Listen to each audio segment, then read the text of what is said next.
وفاقی وزیر خزانہ مفتاح اسماعیل نے کہا ہے کہ تحریک انصاف نے گری ہوئی حرکت کی. کیا تیمور سلیم جھگڑا اور دیگر کو شرم نہیں آئی؟ یہ سیاست پر سب کچھ قربان کرنے پر تلے ہیں. آپ تمام حدیں پار کر چکے ہیں. کیا پاکستان کا نام بدل کر بنی گالا رکھ دیں؟ ان لوگوں نے IMF سے معاہدہ کر کے توڑا. ہم نے ملک کو دیوالیہ ہونے سے بچایا. وہ اسلام آباد میں پریس کانفرنس کر رہے تھے. اور اس IMF کے پروگرام کے ہونے سے پہلے یہ جو گری ہوئی حرکت میں کہوں گا، جو گری ہوئی حرکت PTI نے کی ہے، جو شوکت ترین جس کا آرکیٹیکٹ ہے کہ عمران خان سے اس نے پوچھا، اس کے بعد وہ میٹنگ کے اندر جو ریکارڈنگ آئی ہے، محمود لغاری کو فون کیا، محسن لغاری کو فون کیا پنجاب میں، تیمور جھگڑے کو فون کیا KP میں، اور اب اسد عمر اس کو آ کے ڈیفینڈ کر رہے ہیں. عمران خان کی سیاست پہ، عمران خان کی حوث پہ، حکمرانی کی حوث پہ کیا پاکستان کو بلی چڑھا دیں گے؟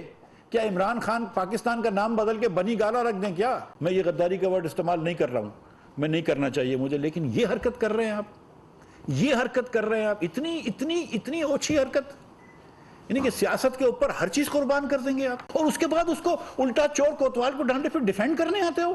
تم کو معافی مانگنی چاہیے قوم سے، عمران خان کو معافی مانگنی چاہیے قوم سے.